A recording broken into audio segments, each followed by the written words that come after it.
நம்பி நடக்கிறேன் என் தகப்பனே. உங்க பாதை நன்மை என்று நம்புகிறேன். உம்மை நம்பி நடக்கிறேன் என் இயேசுவே. உங்க பாதை நன்மை என்று நம்புகிறேன்.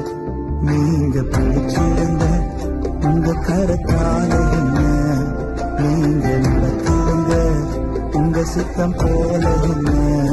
நீங்க பிடிச்சிடுங்க உங்க கரத்தால என்ன, நீங்க நடத்திடுங்க உங்க சித்தம் போல என்ன.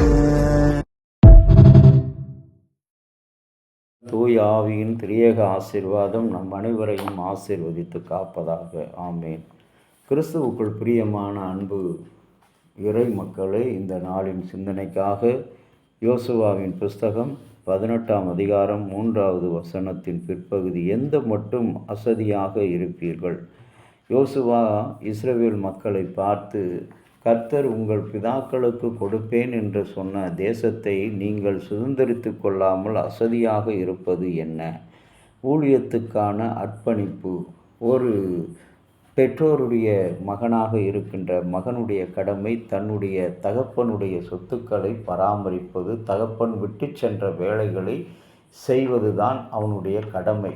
தகப்பன் ஆற்றாமல் சென்றுவிட்ட கடமை, தன்னிடத்தில் கொடுத்த பொறுப்புகளின் கடமையை தன்னுடைய தாய் ஆண்டவராகிய இயேசு கிறிஸ்து சிலுவையிலே தொங்கிக் கொண்டிருக்கும் போது தன்னுடைய குடும்ப கடமைகளை நிறைவேற்றினவராக, மகனே அதோ உன் தாய், தாயை பார்த்து அதோ உன் மகன் என்று சொல்லி தன்னுடைய சகோதரனிடத்தில் தாயை ஒப்பு கொடுத்து அவர் கடவுளிடத்திலும் தன்னுடைய ஊழியத்தை, பிதாவே எல்லாம் முடிந்தது, என் பணியை அனைத்தும் நான் செய்து முடித்தேன், ஆகவே என்னை அர்ப்பணிக்கிறேன் என்று சொல்லி கடவுளிடத்தில் ஒப்பு கொடுத்தார்.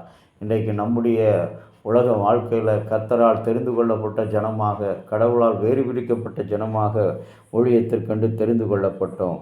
ஆனால் இன்றைக்கு ஊழிய அர்ப்பணிப்பு என்பது ஒருவர் தம்மையே ஆண்டவருக்கு அர்ப்பணிப்பது, அவரோடு இணைந்து பணியாற்றுவது ஆகும்.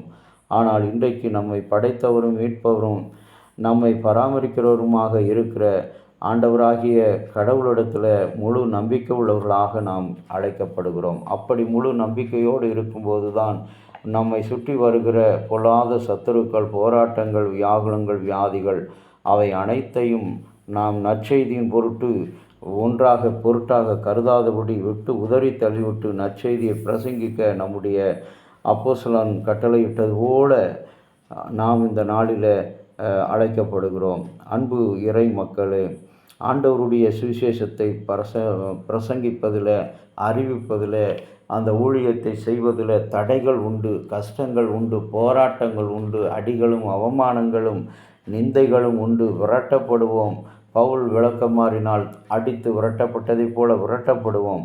எதிர்ப்புகளை குறித்து அப்போஸ்தலரிடம் அங்கு நேரடியாக கூறினார்கள். அப்பொழுது கூட நம்முடைய ஆண்டவருக்காக பணியாற்ற முயற்சிக்கும் போது துயரங்கள், எதிர்ப்புகள், தடைகள், சோர்வுகள் சந்திக்க நேரிடும். சீசர்களைப் போல நாமும் ஊழியத்தில் தொடர்புடைய மக்களாக சிரமங்களை சந்திக்க தயாராக இருப்பதோடு ஆண்டவருக்கு உண்மையாக இருக்க நம்மை அர்ப்பணிக்க வேண்டும். நற்செய்தி ஊழியம் செய்கின்ற பி.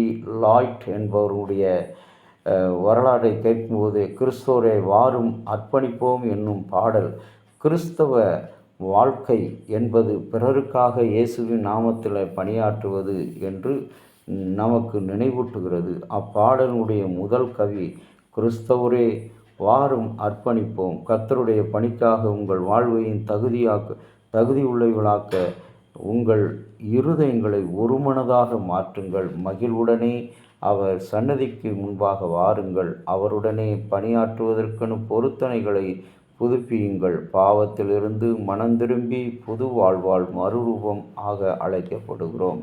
எந்த சந்தர்ப்ப சூழ்நிலையும் நாம் சோர்வுற்று நம்முடைய முன்னோர்கள் வைத்து போன காரியம்தானே, அது இருந்து விட்டுவிடட்டும், அதனால் என்ன பயன் இருக்கிறது என்று சொல்லி அசதியாய் இருக்கிறோமே, அதனால் நம்முடைய முன்னேற்றம், நம்முடைய சந்ததியினுடைய வாழ்க்கை முறை அனைத்தும் சீரழிந்து விடும்.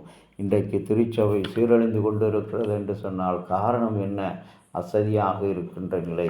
ஊழியர்கள் அசதி, தலைவர்கள் அசதி, நடக்கின்ற இறை வாரியங்கள் அசதி. அந்த அசதியினால்தான் இன்றைக்கு ஊழியத்துக்கு பதிலாக அநேக பிசாசினுடைய கிரியைகள் தலைத்தோங்கி நின்று கொண்டிருக்கிறது. அவைகள் உயர்வாக காணப்படுகிறது. திருச்சபையில் அவைகள்தான் இன்றைக்கு தலைவிரித்து ஆடுகிறது. அவைகளை எல்லாம் விட்டொழிக்க நாம் இந்த ஊழியத்துக்கென்று அசதிகளை விட்டு விட்டு எழுந்திருப்போம், விழிப்பாயிருப்போம். 10 கன்னிகைகளில் 5 கன்னிகைகள் எண்ணெய்களோடு விழிப்பாய் இருந்தது போல நாமும் விழிப்பாயிருப்போம். கர்த்தர் நம்மை ஆசீர்வதித்து காப்பாராக. ஜெபிக்கலாமா? அன்பின் பரலோக தந்தையே, ஆசீர்வாதமாக நீர் கொடுத்த இந்த புதிய நாளுக்காக நன்றி செலுத்துகிறோம். இந்த நாளை பார்க்க வேண்டும் என்று இருந்த அநேகர் எங்களிடத்தில் இல்லை. ஆனாலும் நீர் எங்களோடு இருக்கிறீர் சாமி. இன்றைக்கு இந்த உலகத்தில் உம்முடைய ஊழியத்தை செய்வதற்கு வேண்டிய நல்ல தாளந்துகளையும் அர்ப்பணிப்பையும் விசுவாசமுள்ள இருதயத்தையும் எந்த சூழ்நிலையும் நாங்கள் உம்மை விட்டு விடாதபடி, பின்தொடர்வதை விட்டு விடாதபடி, வருகிற சோதனையில் நிந்தைகள் எங்களுக்கு இடையூறாக அமையாதபடி நீர் எங்களை பாதுகாத்து கொள்ளும். உடைய அன்பிலே அணைத்து கொள்ளும். ஆண்டவரும் மீட்பருமாகிய இயேசுவின் பொற்பாதம் அணிந்து வேண்டுகிறோம் நல்ல பிதாவே, ஆமேன்.